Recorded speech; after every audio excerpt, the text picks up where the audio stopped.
Welcome to Ghosts and Grit.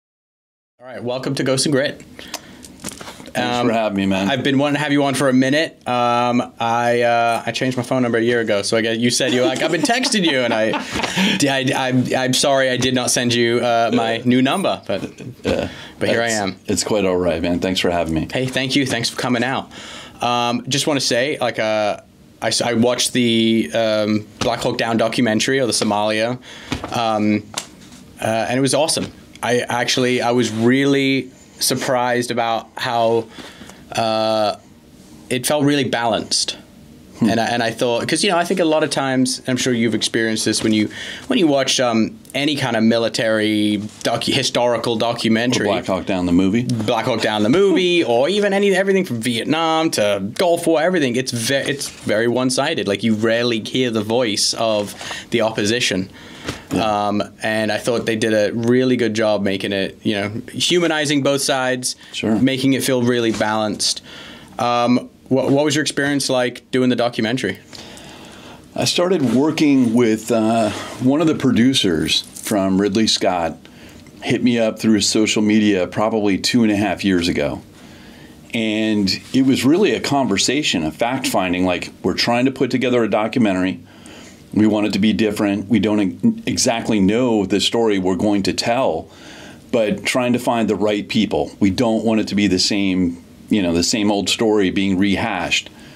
And I gave them a lot of almost, like I should have gotten a producer credit, but I gave them a lot of ideas how to involve family members. That was a side of the story that had never really been told. What happened when, someone was lost, and were they contacted, but how that all rolled out. I found it all very fascinating, and it's stuff that I've never heard. Yeah. So one of the things that I was hoping was not only would the community learn something, and even people that were there, but the audience as well, and told them, I'm not interested in retelling the same story. If it's going to be done differently and approached from a different angle, non-political, things like that, then I'd love to be involved with it. Yeah. And that's kind of how it started. Very cool. Very cool. Yeah, I mean, it definitely, I felt that, and seeing a lot of guys, just the emotion from both sides. The Somalis, the other Ranger guys and Delta guys. I was like, wow, like you don't see a lot of that. Yeah, I wasn't sure, they didn't.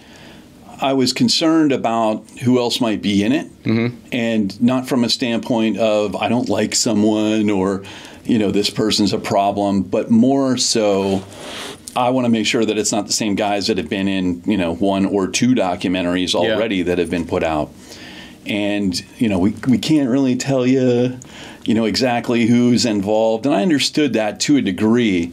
It was interesting, trying to get information out of them without asking the actual question. So, like, are you talking to 20 people to get 10? Are you talking to 30 people to get 20, et cetera? And they said, we're talking to easily 50 people. Wow. And I thought, wow, that's a lot of work. And that I kind of helped them, in getting in touch with folks that they didn't have contact with. And there were a lot of people. Once the word was out, it kind of started to spread a little bit. But I wasn't even, I told them I would help them in any way that I could, even if I wasn't in it. So it's not like a quid pro quo thing, like you got to have me, feature me, or something like that. But they were really, kept me in the loop with everything, the whole step, that's cool. Every step in the process. So yeah, that's good to hear, because, a lot of times production companies don't, and they like to pull fast ones and, withhold information. They start to get into some shitty game playing, and it's always good to hear when production companies don't do that. Yeah, the director, Jack McGinnis, he did an amazing job. He and I had a lot of conversations. The camera's rolling for 12 hours. Wow. And in that, as the camera's rolling, there are some sidebar conversations happening. Like, I don't remember exactly who said this, but, is there any way you could say this? I don't remember it that way. And there's certain details that I didn't want to get into. Can you describe what it was like when you saw your buddy get killed and the condition of his body? And I'm like, absolutely not, because I'm friends with his sister. Yeah. That's not something that she's going to see this. And I don't want to be the person who's talking about that. So he did a really good job of keeping out the things that were conversation, even though he could have probably used it and there would be nothing I could do about it. But they were a class act, the whole, from start to finish. That's awesome. All right. So for people who are listening or watching, Brad, how did you end up in the military? Like, because I think it touches a little bit of the dark, but just for our listeners who haven't seen it, you wanna talk about that story a little bit? Sure. Yeah. So I've been able to, over the years of doing different media stuff and talking and doing podcasts, I've been able to kind of streamline this to December of '89. There were a couple of things that happened that were, had a significant impact on my life. One, the band that I was in and playing music prior to coming into the military kind of fell apart. And, in the D.C. metropolitan area, there was a great music scene.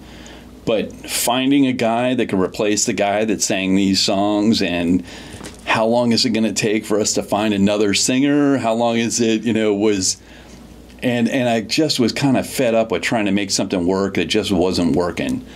A buddy of mine had joined the Air Force, and he was telling me so he was home on leave for Christmas, and he was telling me about, at the end of basic, these guys came from a special unit, and they were recruiting, and these guys jump in behind enemy lines and rescue down pilots. And I was like, that sounds kind of interesting. And the third thing that happened was the Rangers jumped into Panama during the invasion of Panama. Okay. And cable news wasn't yet really, a huge thing, but there was enough snippets on the news with Airborne Rangers, members of the 75th Ranger Regiment jumped into, and that kind of, piqued my curiosity too. So within a month, I was talking with an Air Force recruiter. Wow. And the Air Force recruiter basically lied to me, and like every recruiter he typically seems to do. Sorry, recruiters, if you're watching. But he said that he could give me a contract and guarantee me. And I understood that I would have to go through a selection process, but I wanted the right to try. Yeah. And he was swearing up and down that he could get me a contract when he couldn't. And so after about a month of back and forth with the Air Force recruiter, I'm leaving one day, and the Army guy goes, "Hey, what are you doing here?" And I said, "Well, I'm trying to get a contract." He goes, "Well, what do you want to do?" And I said, "Well, I want to be in Delta Force." And he goes, "Well, you can't do that. You got to do something first, like Special Forces." And I'm like, "Okay, I'll do that." And he goes, "Well, you can't do that either. You got to be a Ranger." And I was like, "I'll do that." And he goes, "I can give you a contract for that today." So I enlisted in May of '90, and back then it was like delayed enlistment, so I couldn't even get into the Army until November of '90. Interesting. Yeah. Was it just because of the way it was? Just drawdowns, okay. Peacetime military. Don't tell them you smoked weed. Don't, if you have a drinking and driving related offense, you're not getting in. Yeah. It was a big deal. I was allergic to milk when I was a kid. And they were like, it took like an act of Congress for me to get into the Army because I was allergic to milk as a kid. That's hilarious. So anyway, that's how that came to be. Was anyone in your family military? No, I have a great, I think 3 times great grandfather who was a captain in Mosby's Rangers. That's cool. And I have a great uncle on my mother's side who was killed. I always thought it was D-Day, but he was a doctor, and he was on a plane flying wounded back from D-Day back and forth across the English Channel, and crashed into a side of a mountain. Oh. And Uncle Howard. Wow. Okay. So some. Yeah. How did your family react to, hey, I'm looking for a new band member, actually I'm joining the Rangers? Yeah, I didn't think they saw that one coming. And, I grew up, I wouldn't say privileged, but I grew up in a well-to-do family. My dad, PhD doctor, psychologist. My mother, English teacher, although she stayed at home. And their plans for me were more like, Brad's going to be the director of psychology at Johns Hopkins. And at some point, I started showing interest in, I think they took me to see the Blue Angels. And, that kind of sidebarred it a little bit to maybe be a Navy pilot. And the other thing, my parents did that was incredible and is still affecting my life, they took me to see a whole lot of live music. Cool. in the mid-'70s. And so I saw Chicago, the Beach Boys. First concert was Barry Manilow. And after seeing it, I was like, that's what I want to do. And they bought a piano, took piano lessons, and that was kind of how I started musically. But, so that was not what they were expecting. Yeah. And they didn't even know I was at the MEP Center talking with an Army recruiter. And did you go right basic, then right into Rangers, or was it different back then? Because I know you can go to battalion before you get tabbed and all that. Like, how does that all work with Rangers? Yeah, now it's completely different, and I know I don't even want to attempt to speak for what the process is today. Back then, basic training, infantry AIT, and so advanced individual training, and then airborne school, and then Ranger indoctrination program. Wow. And then if you made it through those, then you were assigned to a Ranger battalion. And from there, so they had probably a 50% attrition rate through all of that. Mm-hmm. And then you don't think about it at the time, and it's the same thing when I went to Delta selection. Everybody says, oh man, you must have been so psyched you made it. And it's almost like when you make it, you understand now the real responsibility. It's like, this is when it really starts to count. Yeah. And it was the same way getting to the Rangers. Like, now I have to prove myself to my real team leader, to my squad leader, not cadre, not, someone who's assessing me, but someone that I have to go perform every day. How does it work with once you're in? You constantly have to maintain, like, are they constantly looking for you to fuck up? Or is it a thing where they expect you, like, it's not crazy pressure? I wouldn't say it's crazy pressure. I think initially, a lot of it comes from your own psychology. And for me, there was a point at which I knew that there was nothing that could be thrown my way, physically or mentally challenging, that I couldn't accomplish. And, I think my brain still works that way. Like, if you told me right now, and not that I want to take you up on this bet, but I bet you can't run a marathon tomorrow. I haven't run in months. I bet I could go run a marathon tomorrow. Okay.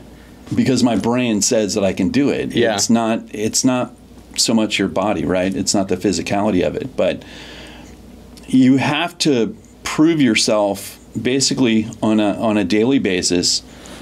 But at the same time, if you fit in and they know that I don't know what that metric is. It's this X factor.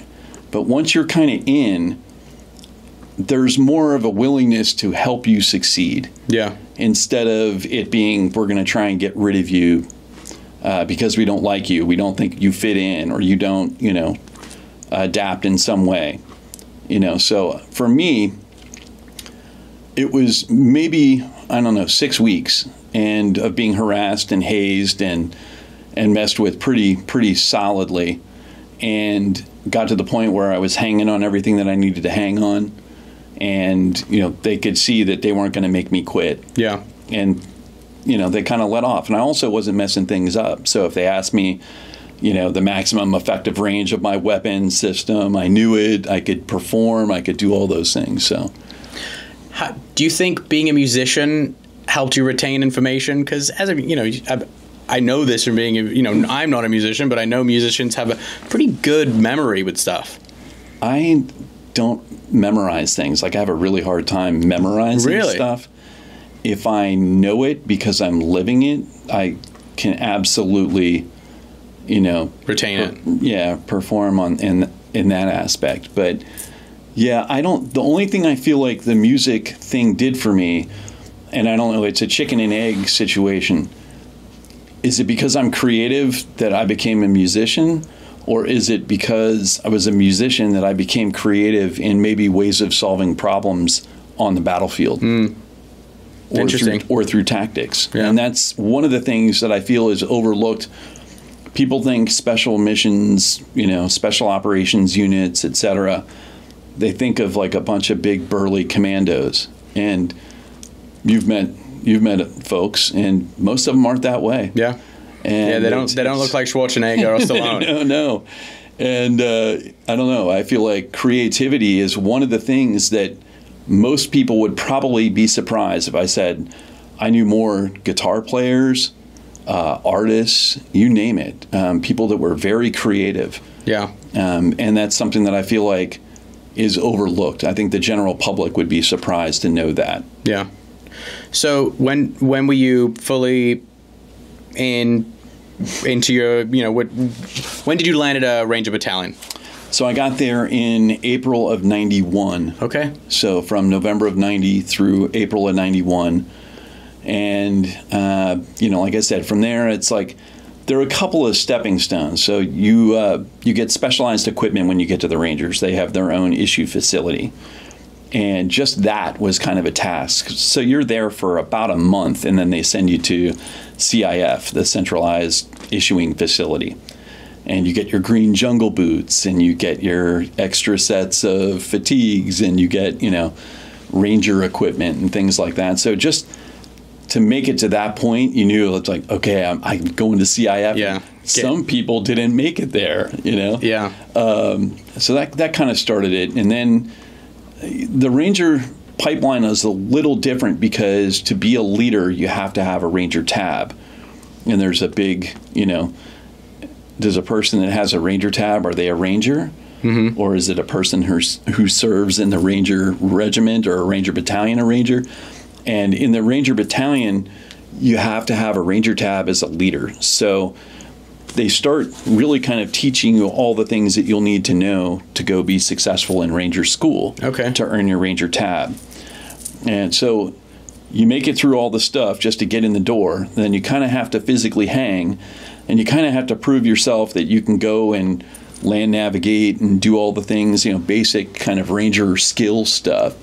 And then they send you to Ranger school, and that's about a year after you get there. So you have to do essentially another selection. Yeah. And that's probably one of the suckier ones. I've heard that. Yeah, I've heard that it's a lot of weight loss. Yeah, I think I went in at 165-ish and came out at about 135-ish. And, it was one meal a day and one MRE a day, which even that, back then, the MREs don't have the same calories as they have now. So, even though they might get I think they get 2 MREs a day now. It's those soft Gen X's, yeah. Gen Zs. Yeah, just a lot. And it was 72 days then, and now I think it's 62 days. They cut one of the phases out. They cut out desert phase right as the GWAT was happening. Okay. Yeah, that feels like it makes sense. Whatever. So how long were you in and, through your training until you first deployed? So I was there, I guess, about 2.5 years.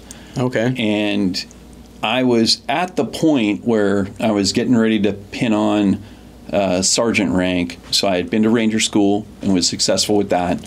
I was a team leader. And I told my chain of command that I wanted to go to selection for a specialized unit in the Rangers back then. And it was the Regimental Reconnaissance Detachment. Okay. And they did military freefall stuff and scuba stuff. And largely, and I had this problem kind of my whole time in the military. I felt like there were things that we could have been doing better. I felt like it wasn't exactly the way I thought it was going to be, and maybe it was grandiose, thinking, logic, whatever. But I was largely disappointed. I expected it to be like the Vietnam books that I had read, where you're on this small team and, the guys are all hanging out and doing stuff together on the weekends and then you're training and doing that kind of stuff, during the week. And it really wasn't like that. It was, yes, Sergeant, no, Sergeant, and you're a private, you're this, you're that, you can't, Yeah. And then even kind of with tasks, this is the way we do something. Well, why? Why? What if we could do it this way? Well, yeah. We don't. Just because the way we do it. And then, in their defense, who the fuck am I? Yeah. Shut up and learn and do what you're told. Yeah. And I get that too. But I had told my chain of command that I wanted to go to the recon detachment selection. And that was supposed to be held in October of 93. So we had a joint readiness exercise that was in Fort Bliss, Texas, the summer of 93. And that was July, and it bled into August a little bit. And that's where we got the word that we were going to potentially go over to Mogadishu, was during that training exercise. So all right, you get the word, things are getting weird in Mogadishu. How quickly was it like, oh no, this is a real thing? Or did you have enough time to kind of ramp up to September, October time period? We really didn't have much notice. And I think back then, I think that they were, when I say they, the higher level leadership, I don't think was very forthcoming with, here are the things that we're actually training for. Yeah. And, information wasn't the same. You didn't have it at your fingertips. You didn't know that there was something going on in a small country on the other side of the world. People just didn't have that information. Cable news wasn't really a big thing yet, So it's every time I talk about Mogadishu, I try and put someone who's listening that maybe wasn't alive then or was too young to understand, to try and put them in the mind frame of what it was like. And just everything that we had done from the time I got there in 91 was based on the mission profile for Panama, because that was the most recent thing. Mm-hmm. And President Bush was very much for the war on drugs. So all of our training profiles were, you're going into the, such and such against the Colombians, and there's a drug lord who's doing such and such, and your mission is to rescue, whatever. Kidnapped missionaries. It was all stuff like that. So the Mogadishu thing happened in the middle of this training exercise that was a couple of weeks long. And one day, hey, we need everybody in the tent, in the leadership tent. And so we went in, and it was at platoon level. And, here's what's going on. We're sending aid through the UN, through U.S. soldiers who are a part of the UN. We're sending aid, and it's being stolen and captured by these different warring factions in this little country called Somalia. And that was kind of how it started. And there wasn't a whole lot of details. It was just, the president wants to maybe prepare us to go in and do something, but more to follow. Yeah. And a day or two went by, and we had another meeting, and was, hey, we think this is going to happen. So let's everybody pack your stuff, make sure we're ready to go. The plan was we would go to Fort Bragg to do a train up for a week or so, and then we would go over if called to do so. And that's exactly what happened. So pack your bags, get on a plane, and next thing you know, you're in a very dusty, very hot desert country. Yeah, even that. So we did the train up, and at the end of the train up, we were all, okay, we're ready to go. And the president isn't ready to, pull the trigger on this. So he's not ready to execute on this. So go back to the training exercise and continue with that. And are you training just with Rangers, or are you in conjunction? It's like a joint. Okay. Yeah, it's like a joint training exercise. So helicopters and all kinds of other stuff. So we go back to Fort Bliss, and we land at the airfield there. And before we can even fully get off the plane, there's a kid that runs out and says, "Don't get off the plane.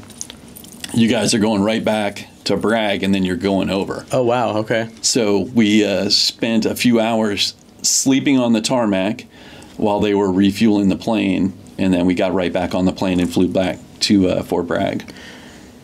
Okay, so pretty quick turnaround. Yeah. Is that common in the military, and especially in the units that you were in? Like, yeah, like my son's in the 82nd, and the word kind of came down that you guys are probably going to the border, and I told him, you're not going to the border until you're standing at the border. Yeah. It changes all the way up until the great invasion of Haiti that never happened. Mm-hmm. I was a jump master for, the planes were taking off and in the air in 94.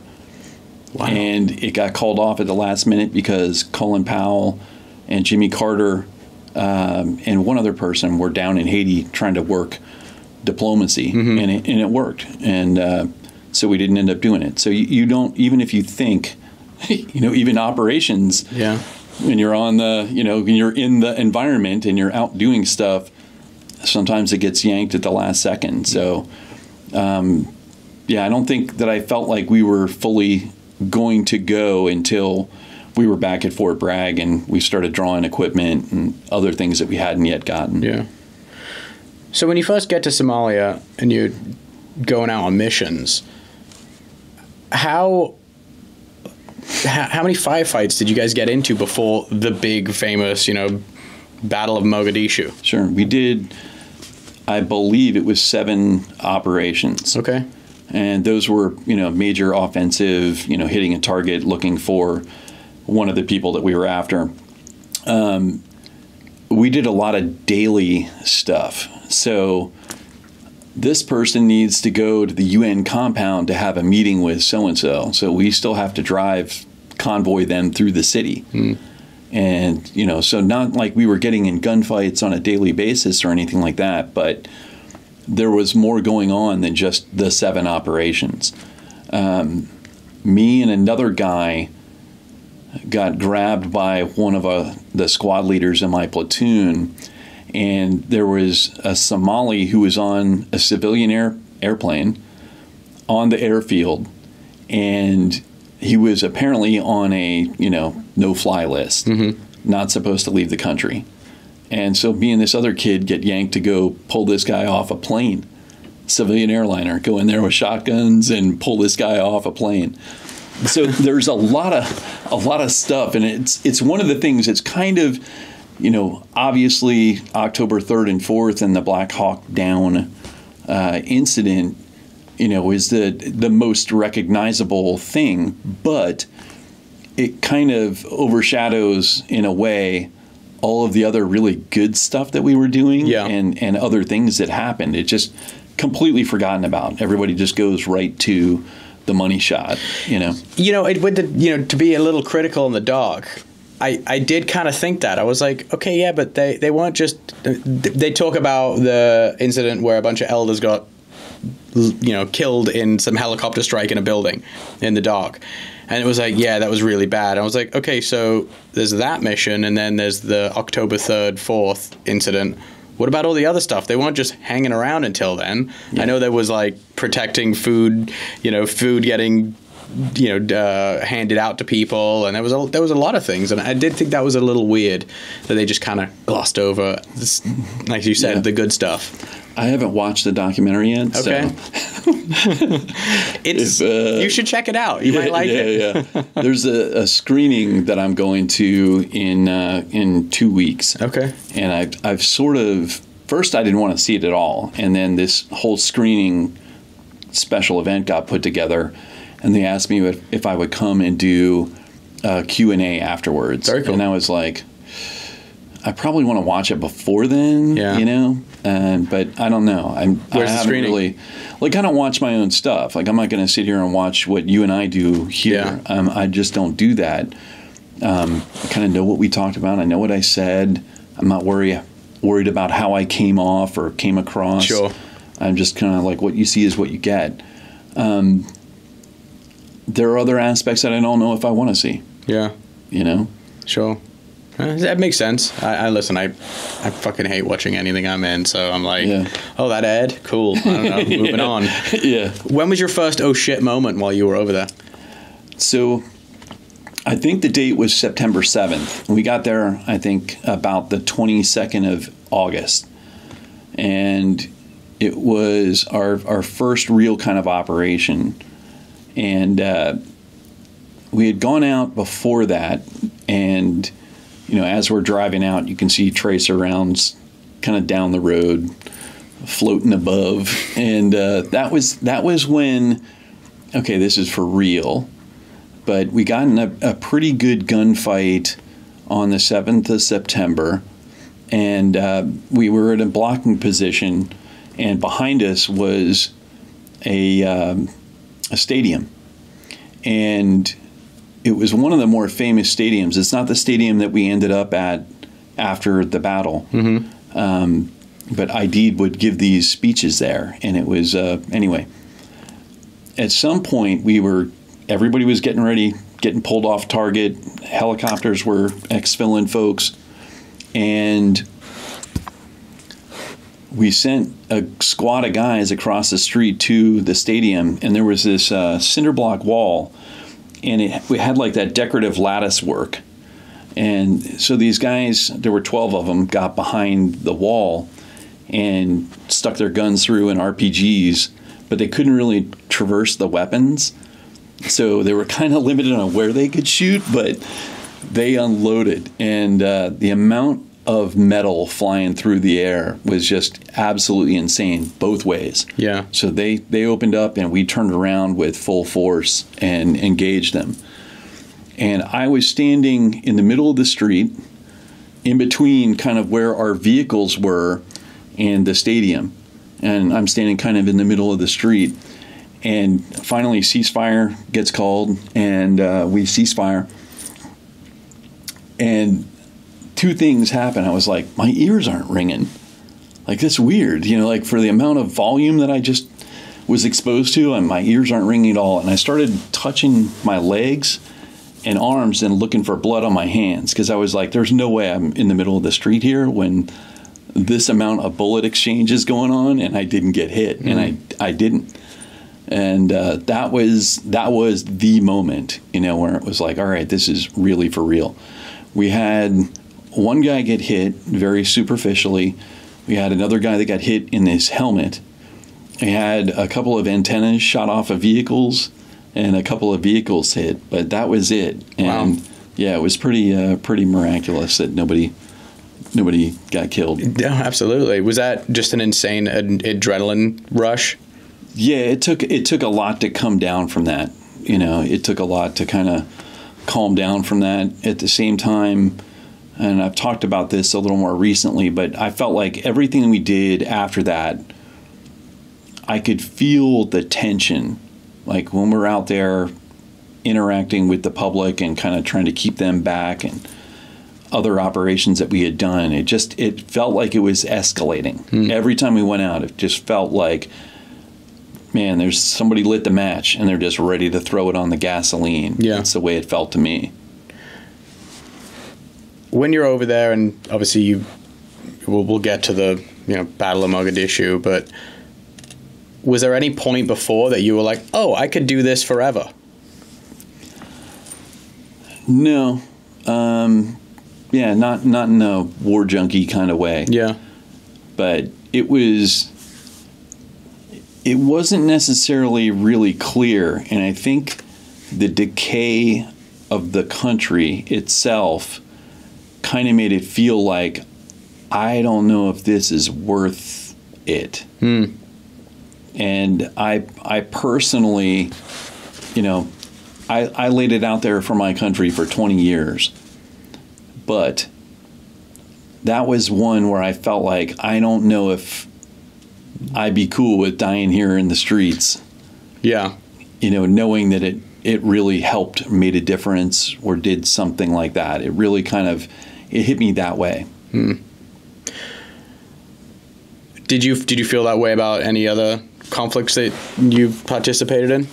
No, I think with the start of the GWAT, I mean, that was all initially at least based on, going after folks that were, responsible for 9/11. Sure. And that was one of those things where I felt like I would easily, lay down my life to try and right that wrong and get whoever they say I need to go get. Yeah. All right, so talk about October 3rd a little bit. Was it just a regular day? You were you got the mission come down the pipe, and it was like, all right, let's go? Or was there something kind of looming that it felt different? A little bit of both. It was a Sunday, and generally we had Sundays off. And so me and my buddy, two of my buddies, Casey Joyce and Dom Pilla, decided we wanted to go to the beach. So we grabbed a couple of privates to go. We had to bring a vehicle over that had a radio in it. So if they needed us to come back for whatever reason, they could contact somebody on the radio. So we brought a couple of privates with us to sit in the vehicle and flag us down while we were over at the beach. And mind you, there were 4 shark fatalities while we were there. What? It weren't, no Rangers and none of Task Force Ranger, but UN forces and nurses, folks that were a part of the UN force, but 4 shark fatalities. So at some point, it was off limits to go swimming. Mm-hmm. And of course, where were we? Swimming. So anyway, we went over to the beach that day, and there was kind of something, you can kind of tell when the activity got high, and you see people running around, and there was a little bit of that going on. And at some point we got the call, hey, come back from the beach. So we got back expecting to have to, jump through our ass to get our stuff on and be ready to go. And I just remember being all sandy and, hope I could wash the sand off, not run around this afternoon all covered with sand. Get a little chafed. We got back to the hangar, and they were like, hey, it's going to be a little bit. So go ahead and get cleaned up and get changed and then just be ready. We're not sure if we're going to go or not. And that's kind of the way it went until about 3:30 in the afternoon. Mm. And then, hey, we're launching. And you were in a vehicle? Yeah. You were not in one of the helicopters? Yep. So your job was to extract the other Rangers and some of the prisoners? We were kind of a further out security, so like a 4 corners of intersection type of security, where the air package Ranger Force was like an inner security ring. And we ended up, this is kind of jumping way ahead in the story, but we ended up like having to fight our way to the target building. Okay. So we weren't like sitting back waiting to go pick people up. We were actively supposed to be there, manning blocking positions, kind of at the 4 main intersections in and around the Olympic Hotel. Okay. So a side note on that, and it's something that kind of came to light maybe in the last year and a half. Our platoon, every platoon, every team, every squad, every squadron, every SF group has a unique niche thing that they do. And my platoon was a jump clearing platoon in the Rangers. So if we were seizing an airfield, like what happened in Panama or in Grenada, we were the ones jumping. And the other platoons were on Jeeps and what became RSOVs, Ranger Special Operations Vehicle, whatever that stands for. We had never done anything with vehicles, ever. Hadn't even sat in a vehicle. And we did the train up, and the whole time we were doing the train up at Fort Bragg, we were a part of the air package because that was what we did. And at some point, and we, meaning all the nugs down at the low level, all thought that because our platoon leader was a former enlisted Grenada and Panama guy, that he and our company commander had some sort of falling out. And the company commander said, you know what, you guys are now on the vehicle package. Mm. And so we were pissed. I mean, pissed. The first time we drove in vehicles was in Mogadishu. Wow. And trying to train privates, here's how to drive with night vision on. That whole thing, yeah. I mean, that's where we're learning how to do it. Yeah. And so we got there within a day or two. We were driving around at night, driving around the airfield, driving around, doing whatever we could. And then we would go out into the city and just kind of drive around low-risk places. And it really rubbed me the wrong way for years. And about a year and a half ago, I was talking with our platoon leader, and I told him that exact story. The word on the street with the boys is that you and Mike Steele got into some kind of argument, and that's why we got stuck on the vehicle package. And he was like, no, actually, it wasn't that at all. It was that Captain Steele viewed that portion of the mission to be the most intricate and most complicated.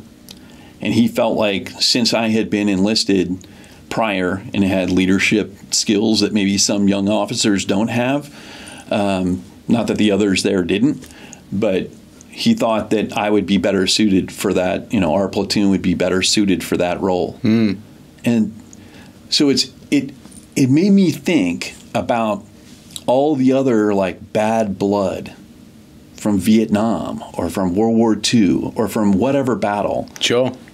That's out there lingering. And just because people don't know. They don't have the full picture. Every time I talk with somebody that was there, I learned something new. Every time. To include sometimes even seeing pictures that I've never seen before of myself. Is it a pretty tight-knit community of guys that were there? So I don't speak ill about, any of the guys or anything like that. I wasn't friends with a lot of them back then. And so I'm not friends with them now. It's like not my personal cup of tea or whatever.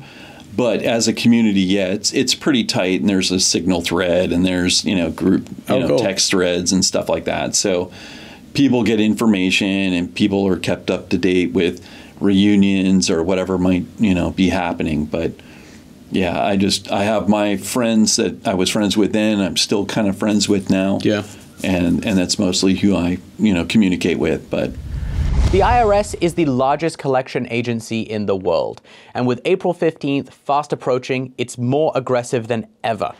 In 2025, enforcement has ramped up, and if you owe back taxes or have unfiled returns, waiting is no longer an option. The longer you do, the worse it gets. Ignoring your tax troubles is the worst thing you can do, and I'm telling you that from experience. April 15th marks another tax year that has passed you by. Getting ahead of it now is the smart move, but never, ever contact the IRS alone. Instead, let the experts over at Tax Network USA handle it for you. Why, you might ask? Because not all tax resolution companies are the same. Tax Network USA has a preferred direct line to the IRS, meaning they know who exactly to contact and which agent to deal with and which ones to avoid.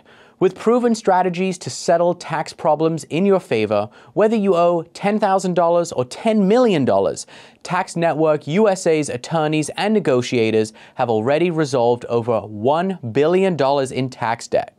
Talk with one of their strategists today. It's free. Stop the threatening letters, stop looking over your shoulder, and protect yourself from property seizures and bank levies. Don't let the IRS control your future. Call 1-800-958-1000 or visit tnusa.com/ghosts. April 15th is just around the corner. Act now before the IRS acts first.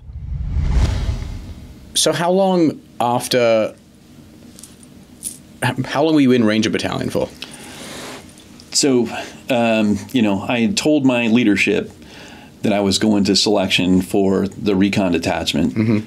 And they were like, well, okay, we're going to put other people in your place and, you'll be going there. So, and then we go to Mogadishu and then the battle happens and our platoon just got annihilated.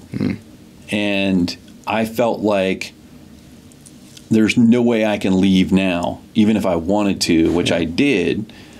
I need to stick around and at least help rebuild until, we get more guys and we get more people trained and we get some of the guys that were injured and significantly injured took a long time for them to get back. Yeah. Some of them never made it back. But, I felt like that was one of those things that I needed to do. So I told them I'll stay for another, 16, 18 months.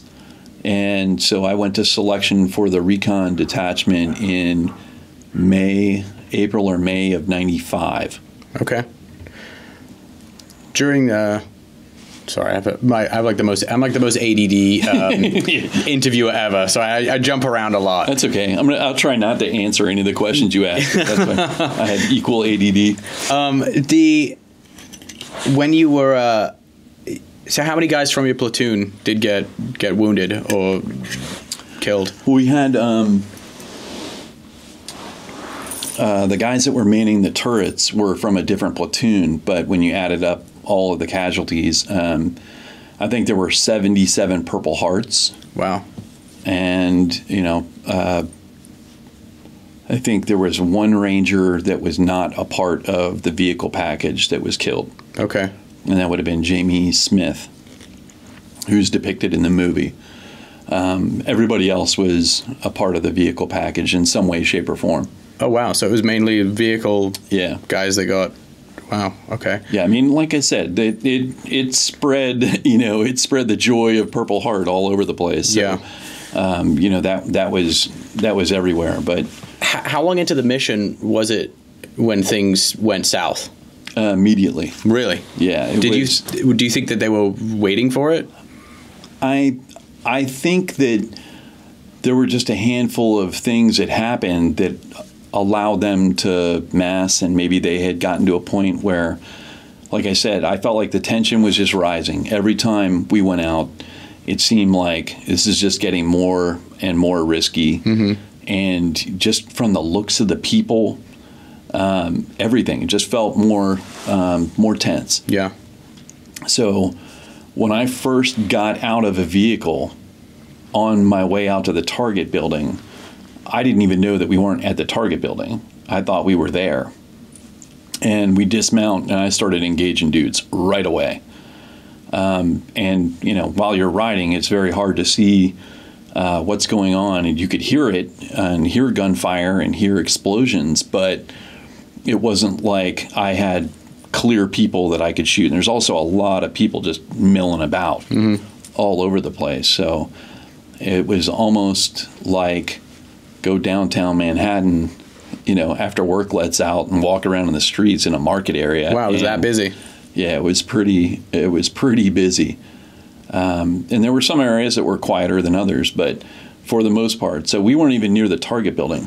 The other thing that I think most people don't understand, because they're not back in 1993, is the equipment is completely different. And, nowadays you can Google a picture of whatever unit, and you're going to see a guy, and he's got all kinds of whiz-bang stuff on his guns and helmet and everything else. We didn't have radios, so there was no way to communicate information. Like how do they say, hey, Brad, your team is going to go do this now in the middle of the street with all this stuff going on? So we didn't really have the means to be able to put out information or disseminate information to here's what we're going to go do next. It was just utter chaos the entire time. So I didn't know we weren't at the target building. I didn't know when we got to the target building, my vehicle left me, and I ended up having to move down the street by myself to link back up with my vehicle. Wow, okay. Got back with the vehicle. I think we were about at the target building, and then we moved again to go where Todd Blackburn had fallen from the helicopter. I didn't know we were going to pick him up. We ended up putting him in the back of a vehicle. At that time, one of my other buddies that was at the beach that morning with us, Casey Joyce, he was killed right there in the street. Wow. So he got loaded up. And then we depart for the hangar. And I didn't know any of that other than the things that I saw. Sure. I didn't know what we were doing. I didn't know that the mission wasn't over. I didn't know we weren't at the target building. I didn't know. And there was really no way to get that information. Put that information out. Yeah.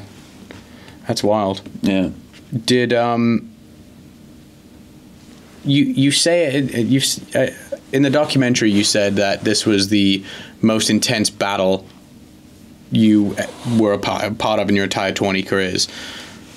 I was thinking of that. I was like, well, surely, Iraq, Afghanistan, and other places you went to were pretty hellacious. I mean, that's got to say something. Yeah, there's a support mechanism that was lacking there. Ah, okay. And, when you don't have that support mechanism or the ability to, by the time the GWAT happened, vehicles had been developed to be able to self-extricate. That stuff didn't exist back then. So what do? We had to call the Pakistanis and the Malaysians and borrow their armored vehicles. Mm-hmm. There was no real QRF like what we would see later in the GWAT. So, yeah, that completely changed everything. Just a means to communicate individually and understand where different maneuver elements are and everything else. That completely changed. Did Mogadishu was that the bar for you that you would compare things, later missions to? Yeah, I think it was a hard thing for me to get over, and I've said this to people, and it was almost like deploying again was almost therapeutic, almost like, wow, not every mission's going to be horrible, Sure. And not every mission everybody's going to die, and not every mission is, going to be this way. So it was a lot to go do it again. By the time that I did do it again, I think I was ready for it. Yeah. But that's something you can't just, no big deal. I think I said it in the documentary because people have sent me the quote, but I said something about like one guy with an AK can just fuck your day up, and it's very true. Like, it doesn't take a whole company of Republican Guard. Yeah. One dude can kill a whole bunch of people. Yeah. And put you in a bad way, and that's a perfect example of that was October 3rd. Yeah, absolutely. Except there are a whole lot more. Yeah, it's more than one dude. Yeah. Did you deploy with the reconnaissance detachment? I did. I got to go over to Bosnia. Okay. And was that your next deployment after Somalia? Yeah. Okay. And ended up going there a few times, but that was kind of the start of getting over the hump of a horrific battle and just being able to kind of deal with it again. Although, there was not much going on over there, but that was, mostly a good time. So wait, you deployed to Somalia, Bosnia, Afghanistan, and Iraq? Yeah. And some others in there as well? Yeah. Wow. How many deployments altogether? 8 or 9. Okay. And I would have to look at my DD-214. Wow, that's It's funny. I was talking about this with my girlfriend the other day, and there's stuff now that's like public knowledge, and I think they have the number of bronze stars that I have wrong.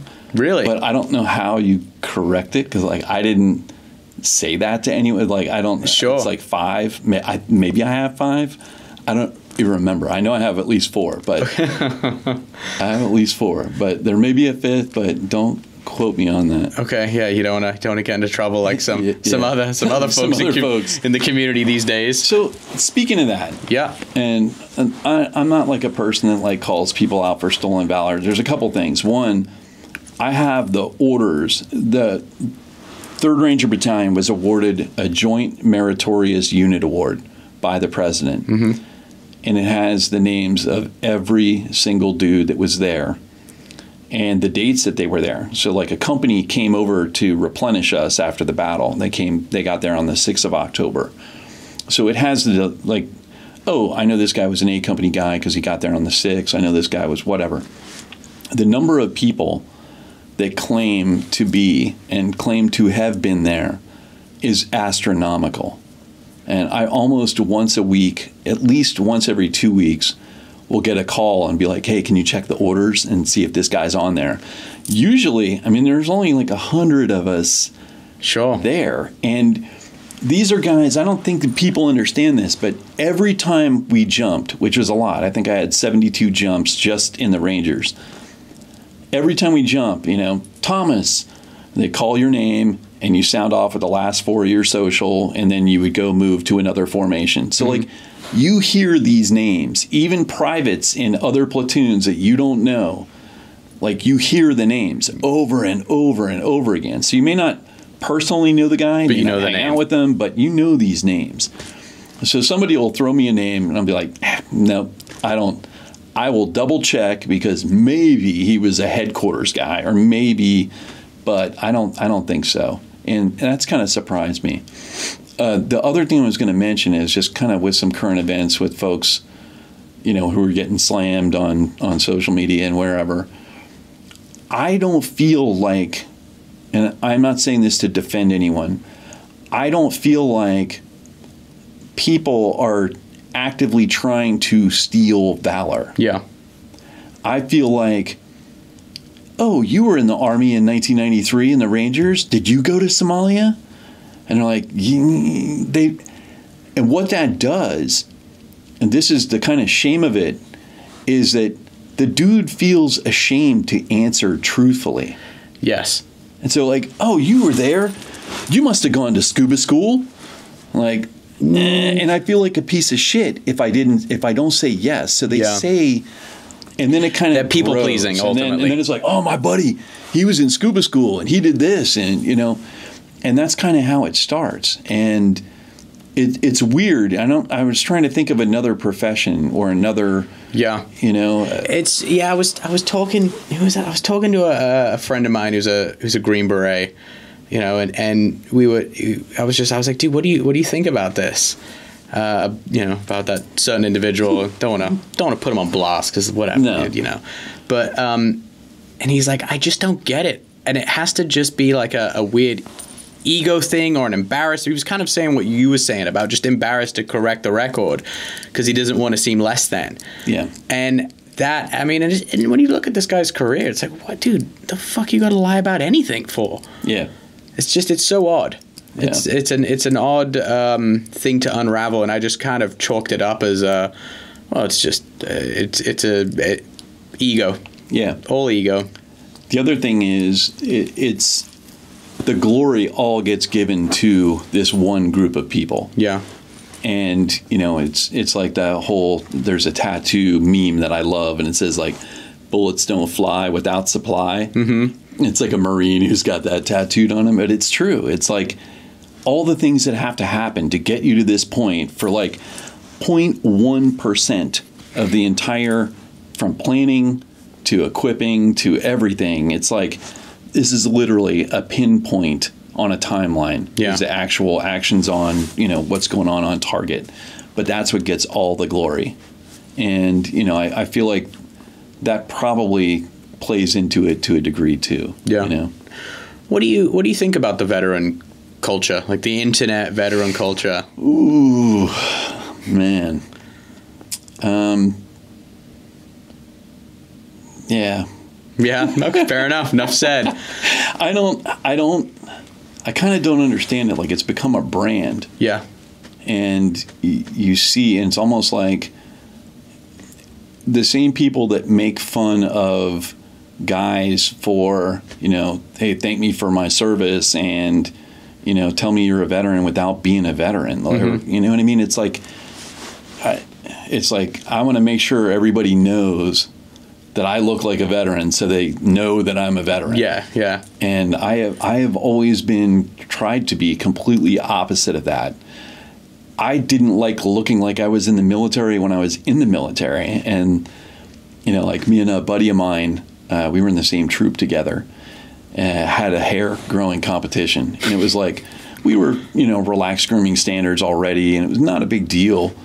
But we were like, made this pact of, all right, man, I'm not cutting my hair until I get told. And you don't want to have to get told. It's big boy rules. You don't want to have to get told something. But in this case, well, let's let it slide. But I don't know. I didn't want to look like a soldier when I was in the Army. I didn't,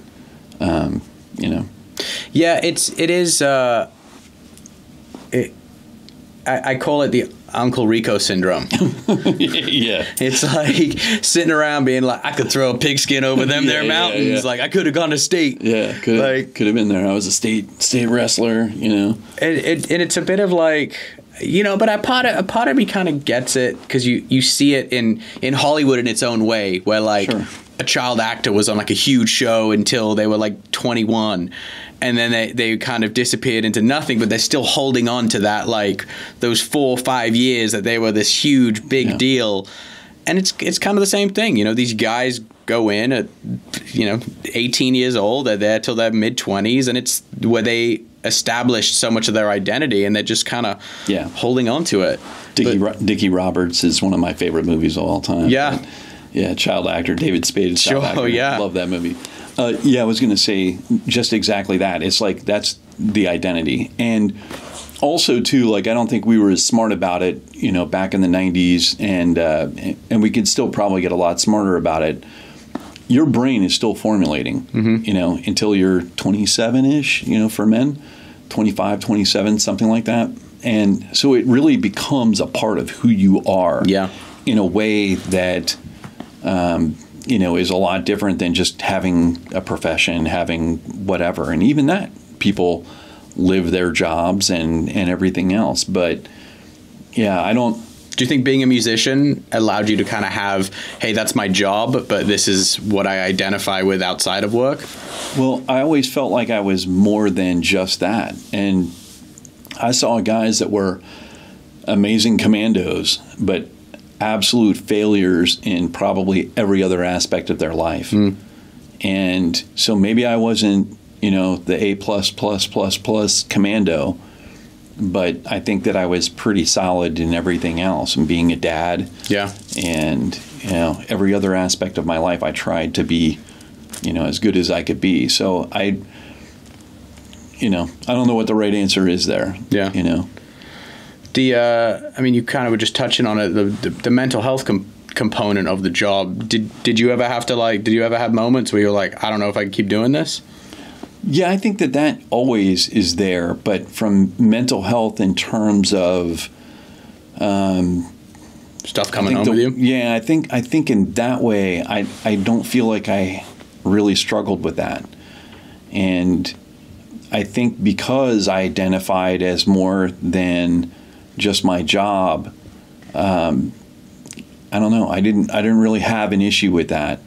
I understood, and it's funny because those words like identity, that never existed back while I was serving. Nobody was ever like, hey, this is your whole identity.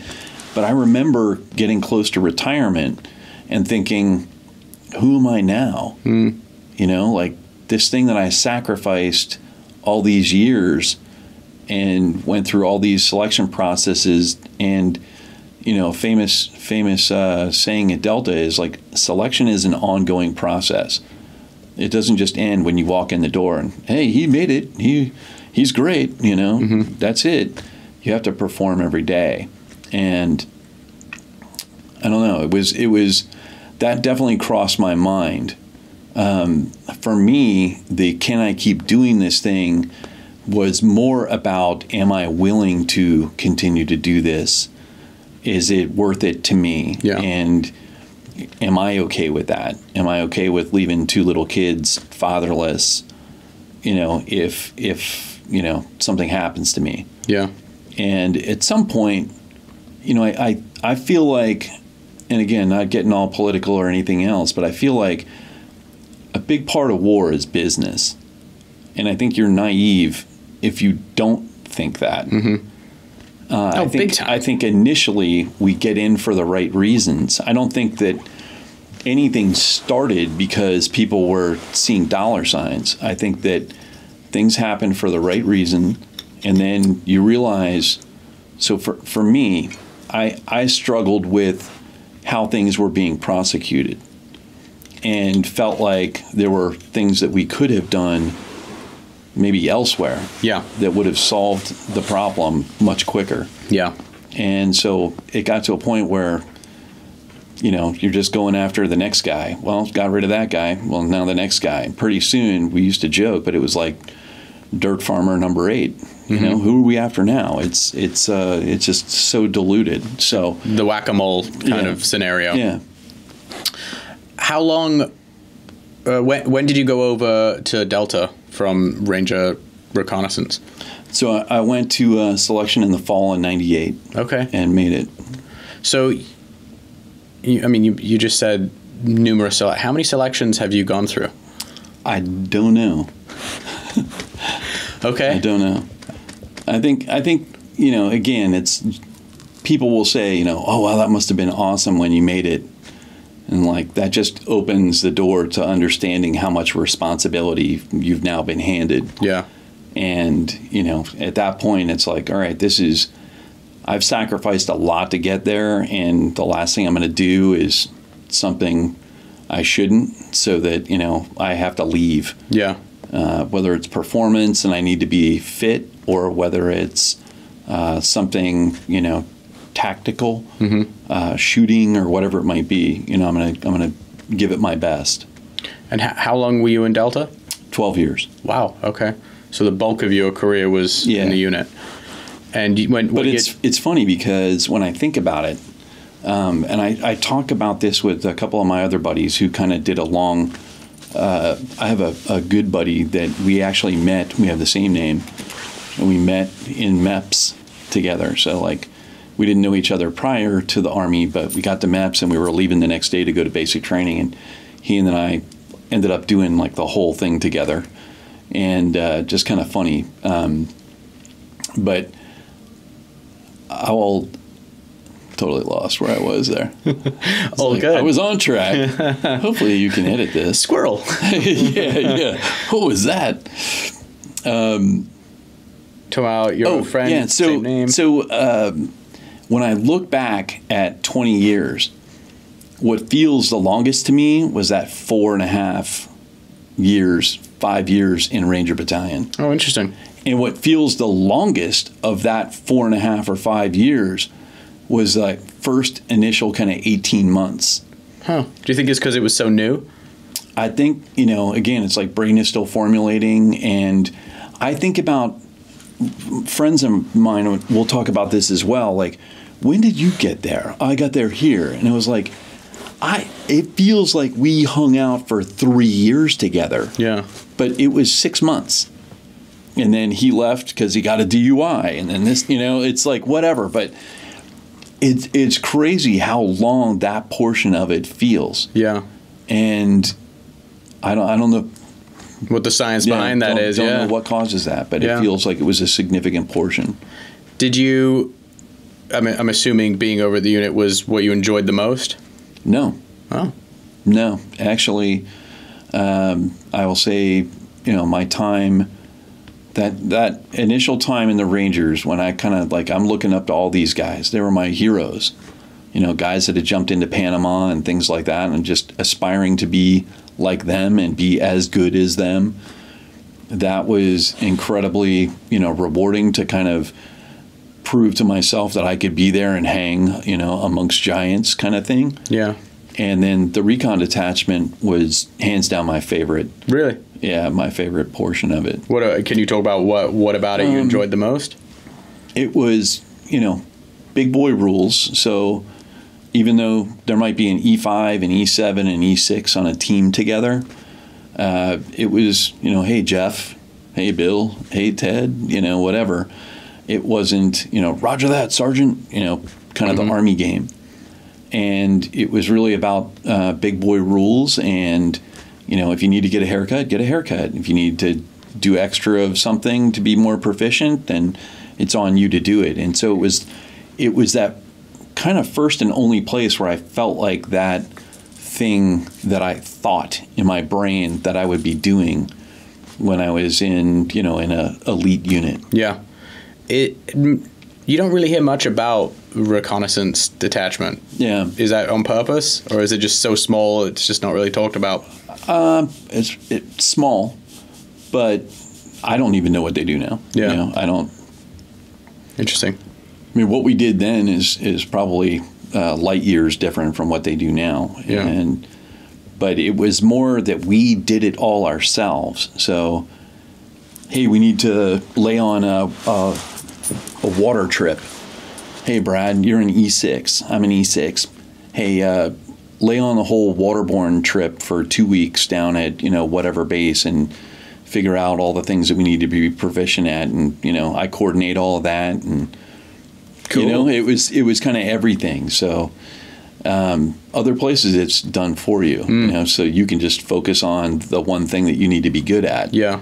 And, so I don't know. It was a more holistic kind of see everything, kind of left alone. It was small enough that no one was really in our business or anything like that. We got a little more pay because we were doing military free fall and things like that. But, yeah, that was hands down my favorite part. Right on. How did you have to retire at 20 years, or was it just like No, I felt like it had gotten to the point of like, all right, man, I burned the candle at both ends. And I was ready, to be honest, I was looking at like 12 years, 14 years, had talked with different agencies and organizations about doing something different. And it was more about challenging myself and, doing something new instead of, and, like when I first got to the unit, it was kind of like, that guy's been here 16 years.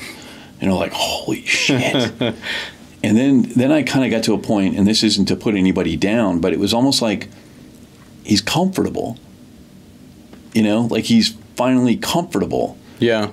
And for me, it was like, I feel stagnant.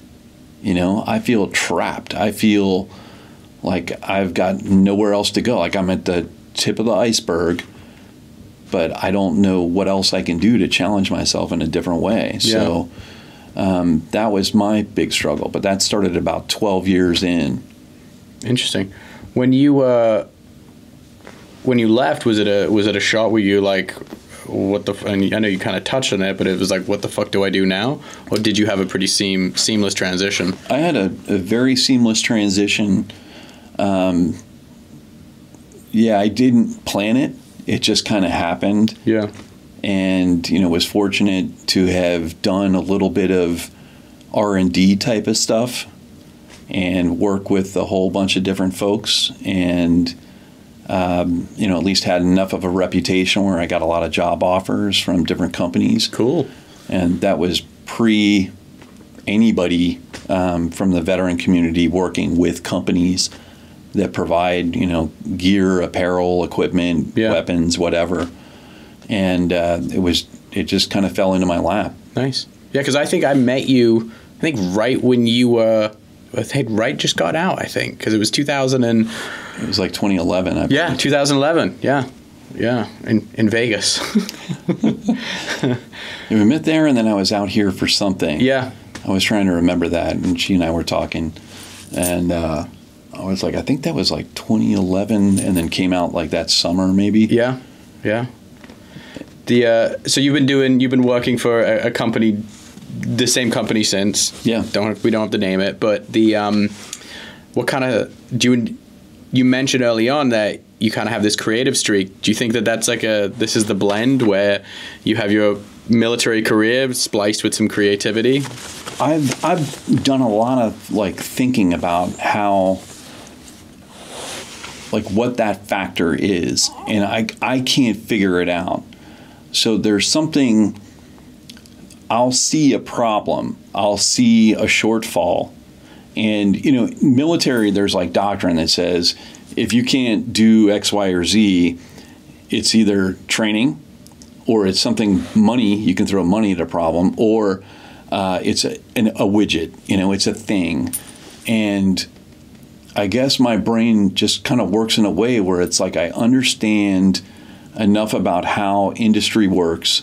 I understand enough about how the military spends money, and that I can kind of see where here's a solution and figure out what that solution is, and then it just does really well. It's all sold really well.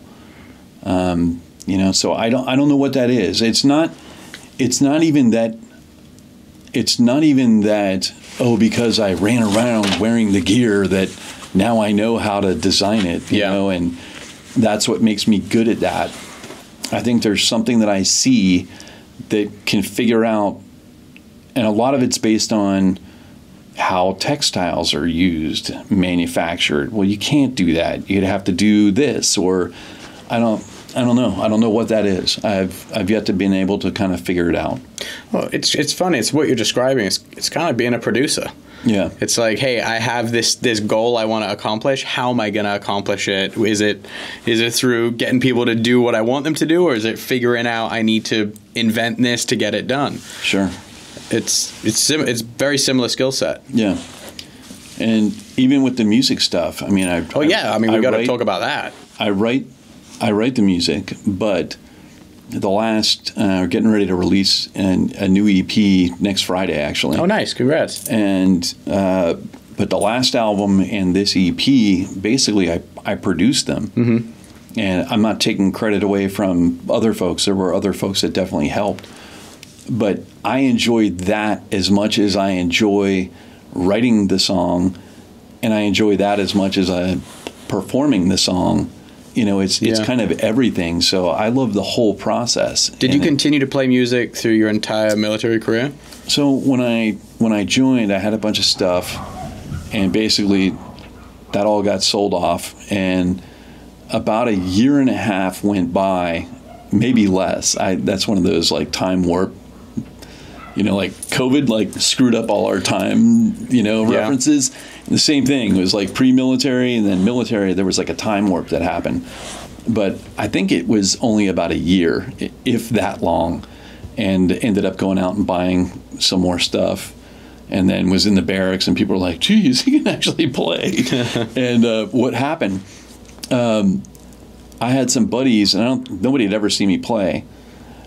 We were in a bar, and there was a band playing, and one of my buddies, I was lit, and one of my buddies goes to the band and says, hey, it's like this guy's, dream to like play, and it's his birthday. Is there any way he could come up and play a song with you guys? I don't know that this is going on. And so the next thing you know, it's like, hey, Brad, can we get Brad up here to the stage? And I go up there, and it's like, it gets presented to me, like, hey, man, I want you to, pick a song and you can play with us. And I was like, wow, okay.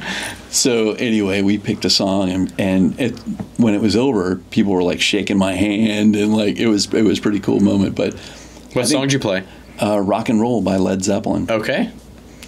And anyway, so played it, and that probably got some juices flowing. And also at that time, I mean, there was really kind of the last big movement in rock music, at least to me, what was happening. I wasn't really into it at the time, but it sounded familiar, like heavy stuff, but it was poppy in a way. Mm-hmm.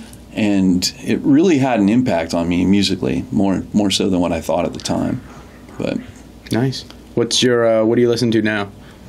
What's on the... So if I'm writing music, which is getting to be more and more frequent, I don't like to color what I'm writing. So I listen to new wave. Okay. I listen to yacht rock. There's a bunch of different stuff that I'll listen to that's not, my in the genre, my jam. But I love Alice in Chains. Stone Temple Pilots, probably my favorite band. Cool. And yeah, of that era, Yeah, no, I'm kind of right there with you. Like, I think I don't know if there's anything overly new that I listen to. Actually, as weird as it sounds, I started listening to a lot more country lately. I kind of like the rock and rollers are now just all doing country. Yeah. It's, I look at it like Stone Temple Pilots as an example. I didn't buy any album after Purple, so their first two albums I bought, and then because music started to change, and then I think I was like, I'm back with the old stuff. Like I'm back on Sabbath, I'm back on Rush, you name it, Slayer, and that was kind of my thing. So I've recently gone back and bought those albums, and I'm like, I'm hearing them for the first time. Oh, wow. So there are 3 albums by Stone Temple Pilots that I never bought, never listened to, never really heard, other than the hits that they would play on the radio. Sure. And so I'm discovering, even though it's old, I'm discovering all this new music of that genre. Yeah. And I have a tendency of ruining everything, you know? It's like I'm all in on this. I'm all in on this for a couple of years, and then I almost like I'm so sick of it that I can't listen to it. And I had a buddy that would only listen to Slayer on Fridays. It was like his own little mechanism for not ruining Slayer. But I used to only listen to Hatebreed in the gym. Okay. Yeah, I was like, yeah, no, it's the only time. Either if I'm doing jujitsu or if I'm lifting, could I listen to Hatebreed? Yeah. It just felt inappropriate any other time. Like in traffic, it's like, no, this is too like rageful and like I need to get something out. Just sat here in the 405. Yeah. So the band, did you guys? Because I remember you released your album and then COVID hit, or like it was right in the middle of COVID. Yeah.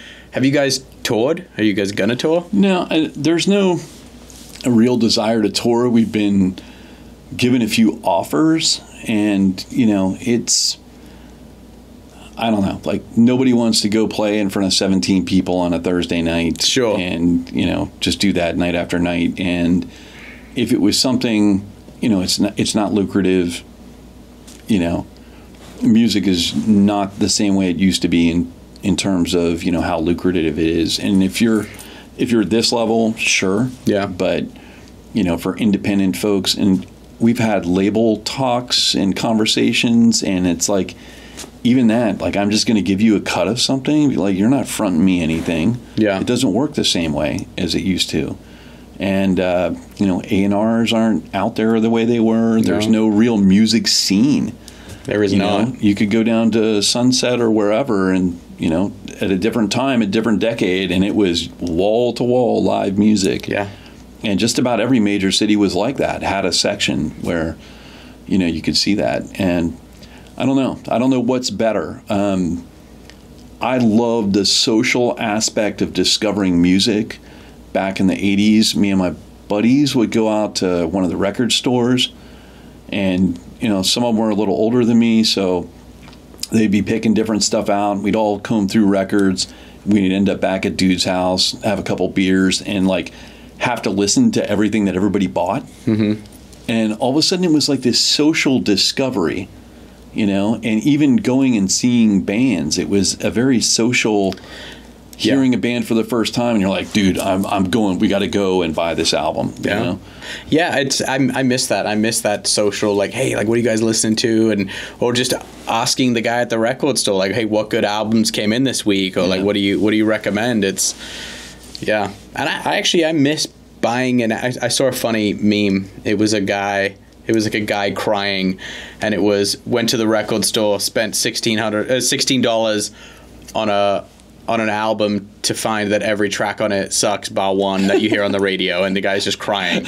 But like that's what kind of made it fun. But when you found that album that you were like, oh my god, I'm listening to this thing start to finish. Yeah. Like, you just don't get that anymore. Yeah, you had to. That was the only music you had. So you have to listen to the whole thing. Yeah. B-sides and all. And but we released the album, COVID hit, and one of the things it allowed us to do was just continue to write music. So we wrote a whole second album that we never recorded, and kind of like outpaced the writing with, I wrote something new, which is on the second album, and everybody was like, we like this direction better. And so we just kind of jumped ship and went in that direction. Nice. And then wrote a whole album's worth of material that we recorded and released with our last one. This is much different. I'm into, like, I want it to be as live as possible. Okay. Like, I hear... So old school of you. I hear Led Zeppelin, I hear Sabbath, I hear whomever, and it's like, they didn't have Pro Tools. Nope. They weren't, sampling drums and doing all kinds of stuff like that to get a good drum sound. So how do we do this as analog and as pure as what used to be done? Yeah. And so every track on the EP, and there's a couple tracks we're not releasing, we're going to hold on to and go do some more recording this summer, and then release another EP soon thereafter. But everyone is live. And, went back in and added stuff and added some layers and things like that, but mistakes and all. And it sounds so much more alive to me than a Pro Tools, everything to a click. I'm going to slide this. I got to slide this like a microsecond because the hi-hat doesn't exactly hit when all that, and it's, I don't know, that's an art in itself, but not what I'm into. Yeah.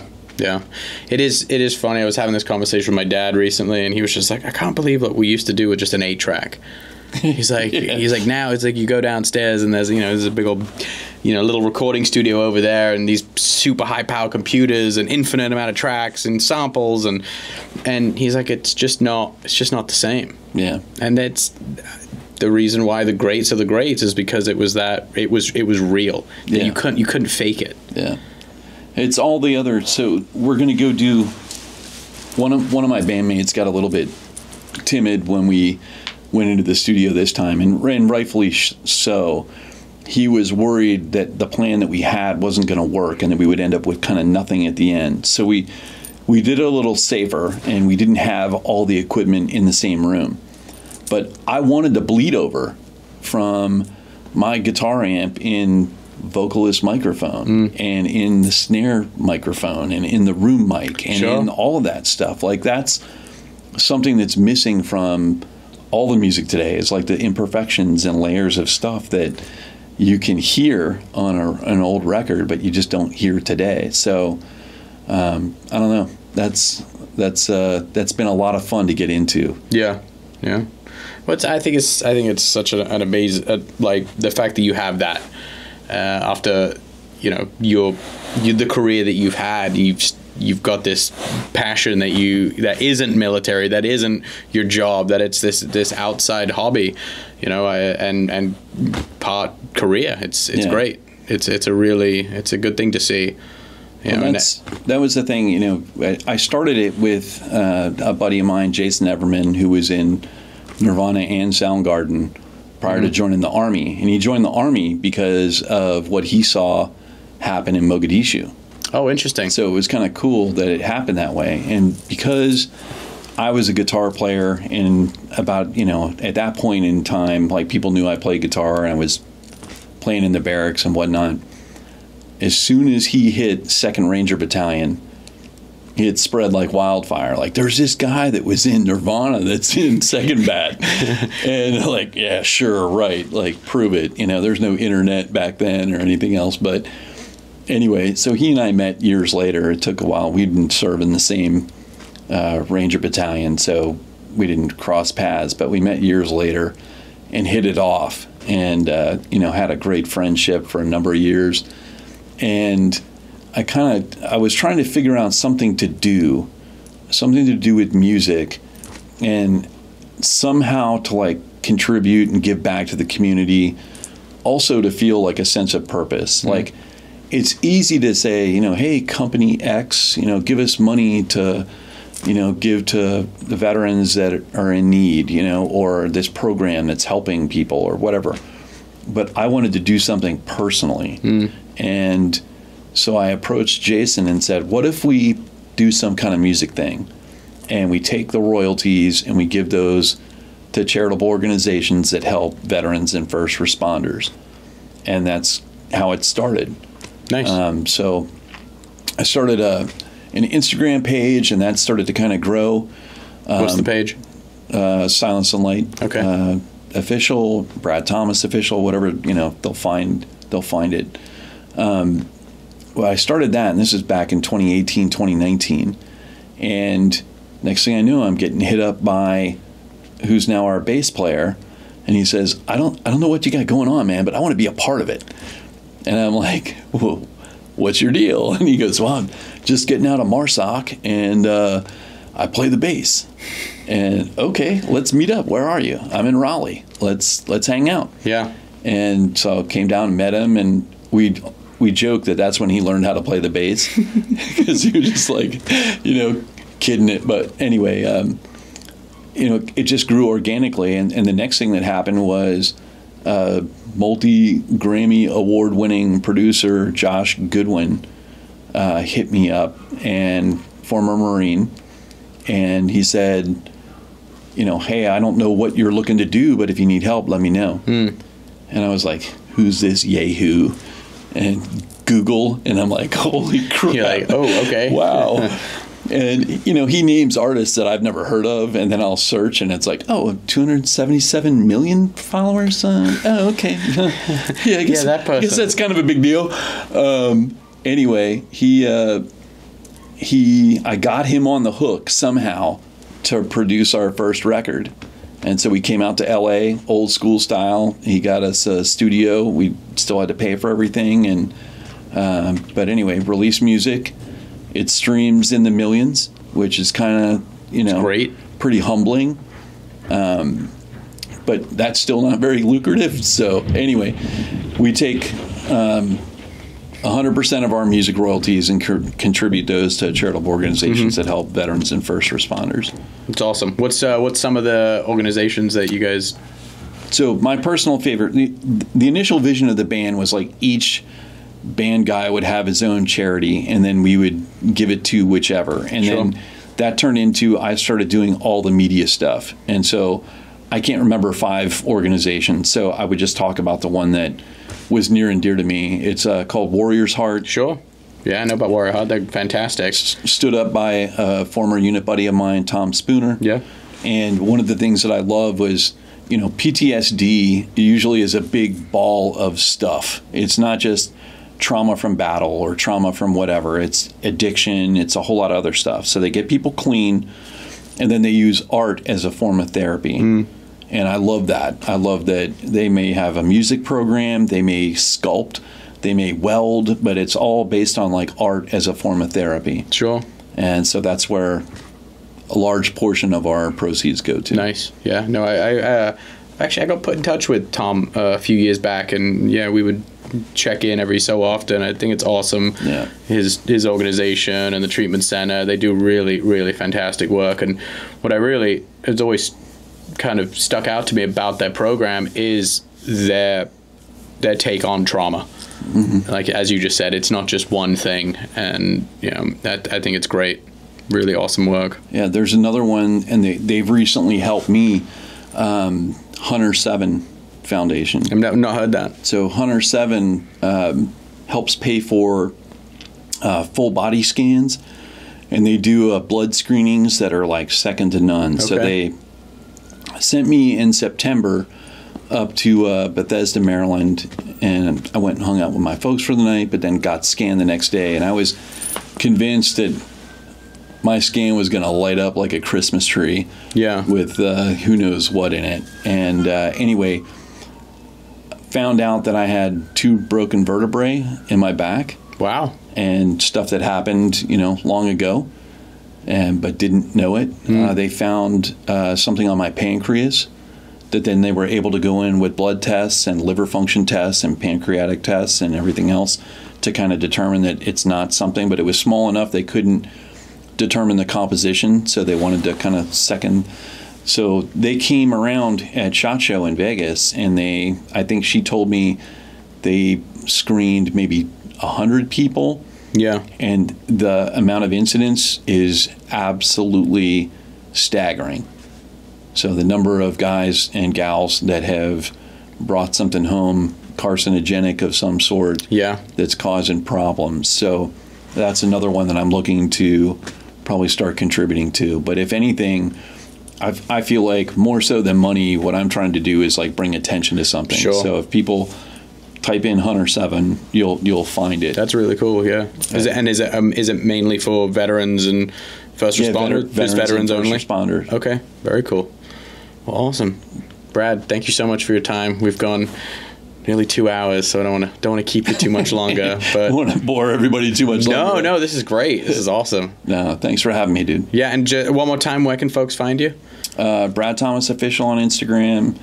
They Google it, they're going to find that. They're going to find Silence and Light Official on Instagram. But if you Google Silence and Light, every music platform, every streaming platform that's our music's out there. If people want to help the band, recording music isn't free, and studios cost a lot of money. Mixing and mastering costs a lot of money, and we do things at a professional level, so it's pretty significant costs. If they buy merchandise, they're helping support the band. If they buy music, they're contributing more to charitable organizations. If they stream it, they're still helping. So, but if they want to help the band be able to cover hotels and things that we have to pay for out of pocket currently, they can do it that way. Awesome.